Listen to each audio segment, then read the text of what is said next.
काफ़ी सारे पुरुष के केस में पहली बार से ज़्यादा दूसरी बार की परफॉर्मेंस ज़्यादा मैटर करती है, ज़्यादा इंपॉर्टेंट होती है। इसके पीछे वजह यह होती है कि कुछ पुरुष ऐसे होते हैं जिनको रोज़ाना करने का मौका नहीं मिलता, जिनकी लाइफस्टाइल ऐसी होती है जैसे कि जिनको हफ्ते में एक बार, महीने में एक बार या फिर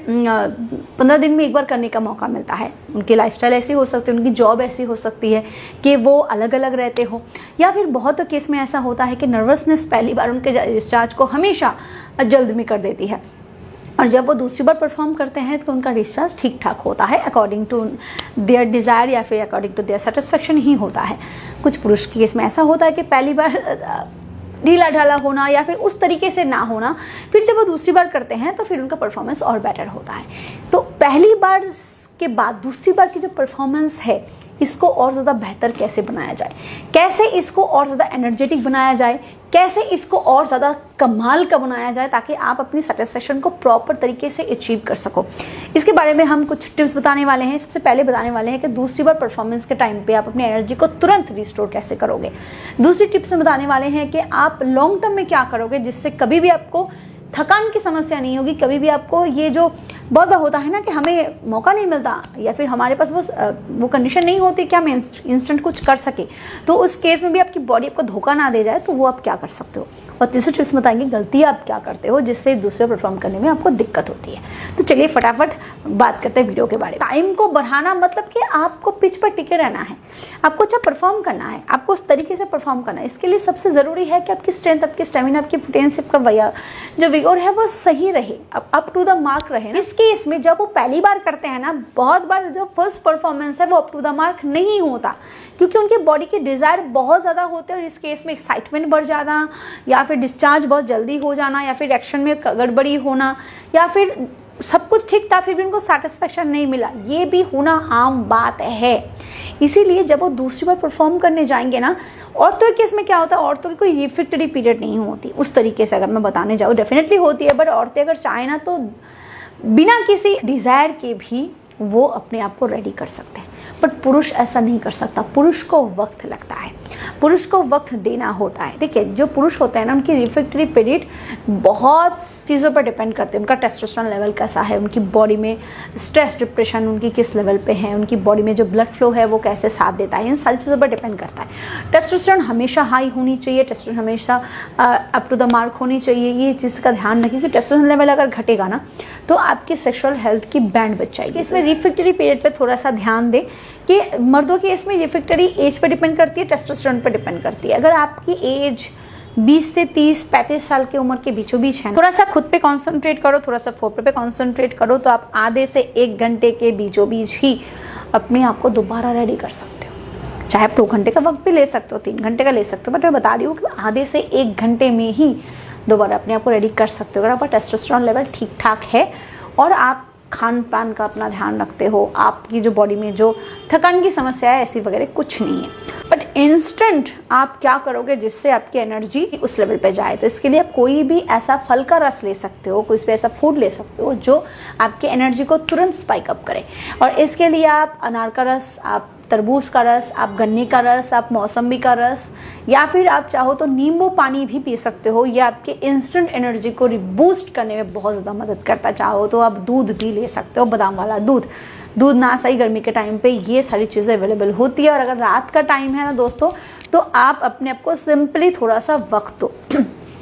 और दूसरी बात ये है कि ये सारी चीज़ें ना फ्रेश होनी चाहिए, पैकेट वाली चीज़ से अवॉइड करो क्योंकि जो प्रिजर्वेटिव्स होते हैं उसमें केमिकल होता है, एडेड कलर होते हैं जो कि आपकी हेल्थ के लिए अच्छा नहीं होता। तो आप फ्रेश फल का रस ही लो, ये इंस्टेंट आपके एनर्जी को रिबूस्ट करने में बहुत ज़्यादा मदद करता है और आपकी दूसरी बार की परफॉर्मेंस भी धमाकेदार होती है। अब दूसरा टिप में हम बताने वाले हैं कि आप लंबे समय तक अपने, अगर आपको चाहिए कि आप बहुत बार नहीं होता यार फल का रस, हमेशा हम हाथों हाथ कैसे होता है, बहुत बार हम कुछ भी प्लानिंग नहीं करते और ऐसे हो जाता है, कुछ भी प्लान करके हम नहीं चलते, तो उस केस में लॉन्ग टर्म इन्वेस्टमेंट बहुत इंपॉर्टेंट है। और आप लॉन्ग टर्म इन्वेस्टमेंट क्या होता है, अच्छी सेहत पे ध्यान देना, खान पान पे फोकस करो, सिगरेट अल्कोहल जितना हो सके यार कम ले लो क्योंकि वो बॉडी में ऑक्सीडेटिव स्ट्रेस को बढ़ाता है, टॉक्सिन्स को बढ़ाता है। आप ऐसे खान पान पर फोकस करो जबकि टेस्टोस्टेरोन को हमेशा बरकरार रखने में मदद करेगी, क्योंकि जंक फूड वगैरह ना हमारे बॉडी में कोलेस्ट्रॉल को बढ़ा देता है, हमारी डिजीज को बढ़ा देता है, हमारे बॉडी में जो स्ट्रेस है उसको बढ़ा देता है, जिससे हमारी बॉडी में टॉक्सिन्स बढ़ते हैं, टेस्टोस्टेरोन लेवल कम होता है। कोई भी इसलिए कोशिश करें कि जो हरी सब्जियां हैं, फ्रूट्स वगैरह हैं, दाल है, इन सारी चीज़ों का ज़रूर कंज्यूम करें, नट्स का कंज्यूम करें, जिससे आपकी बॉडी में टेस्टोस्टेरोन लेवल हाई हो। और इसके साथ साथ आप ज़रूर अपने डाइट में शिलाजीत को ऐड करें। शिलाजीत कोई मतलब क्या बताऊँ, ये मेडिसिन नहीं है, बट मेडिसिन से ऊपर है, क्योंकि इकलौता शिलाजीत जो है इसमें 85 टाइप के ट्रेस मिनरल्स होते हैं, और ये नेचर मीडिया का हिमालयन शिलाजीत है जो कि रेजन फॉर्म में है। इसको लेने का कोई झंझट नहीं है, ये रेजन फॉर्म में है, तो ये तो गर्म पानी या गर्म दूध के साथ मिलाओ और रात को रोज सोने से पहले इसको जरूर लो, थोड़ी सी क्वांटिटी में लो। इसमें 85 टाइप के ट्रेस मिनरल्स होते हैं, इसमें 60% से भी ज़्यादा फोलिक एसिड है, इसमें iron, zinc, copper, magnesium, selenium, वो सारी चीज़ें मौजूद हैं जो आपके स्टेमिना, आपकी स्ट्रेंथ, आपकी पोटेंसी, आपके विगोर को बढ़ाने में मदद करता है, टेस्टोस्टेरोन को तेज़ी से बरकरार रखने में और बढ़ाने में मदद करता है, इसको बूस्ट करता है, आपके बॉडी सेक्सुअल हेल्थ को प्रमोट करता है। एंड ऑल इन वन ये पॉकेट फ्रेंडली है, बजट फ्रेंडली है, तो आपको दूसरी चीज़ों पे इन्वेस्ट करने की ज़रूरत नहीं है, बस अपने सही डाइट के साथ रोज़ाना इसको लो। ये बहुत तेज़ी से आपके सेक्सुअल हेल्थ को प्रमोट करता है और उसको मेंटेन करने में काफ़ी ज़्यादा मदद करता है, क्योंकि ये आपके स्ट्रेस डिप्रेशन को भी कंट्रोल करता है, आपके ब्रेन को फंक्शनिंग करने में मदद करता है, और फोलिक एसिड इन सारे मामलों में एक्सपर्ट होता है, जो इसमें 60% से भी ज़्यादा है। अगर आप इसका इस्तेमाल करना चाहते हो तो डिस्क्रिप्शन बॉक्स में आपको इसके सारे लिंक्स मिल जाएंगे, आप चेकआउट कर सकते हो, समय पे कॉल करके भी आप इसको ऑर्डर कर सकते हो और जान सकते हो इस हॉलोग्राम पिक्चर से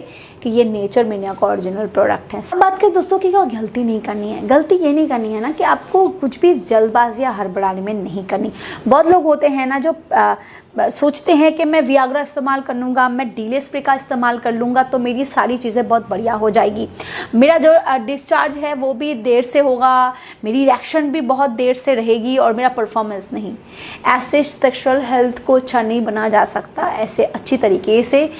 संबंध नहीं बनाए जा सकते। अगर आपको डीले स्प्रे का इस्तेमाल करना ही है दोस्तों, तो ध्यान रखें कि अगर आप दूसरी बार भी इसके बारे में परफॉर्म करने का सोचोगे ना, तो इसका असर लंबे समय तक रहता है। अगर आप वियाग्रा ले रहे हो और आप सोच रहे हो कि ये इरेक्शन को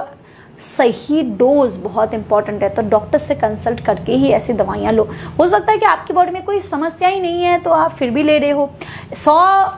mg का होता है आप वो ले रहे हो, जबकि आपको अगर आप सिर्फ 25 का ही लेते तभी आपका काम हो जाता। तो इसीलिए सही डोज और वो डॉक्टर बता सकते हैं। आप अगर डीले स्प्रे का इस्तेमाल कर रहे हो कि आपका थोड़ा जल्दी गिर जाता है, तब उसको मतलब कि थोड़ा बढ़ाना चाहते हो, ध्यान रखो कि अगर आप पहली बार में थोड़ा सा आपको दिक्कत होती है तो पहली बार इसका इस्तेमाल ना करो, बल्कि दूसरी बार आप इसका इस्तेमाल करो। कैसे करना है मैंने डिटेल्स में एक वीडियो में बताई है, चाहो तो वो वीडियो देख सकते हो।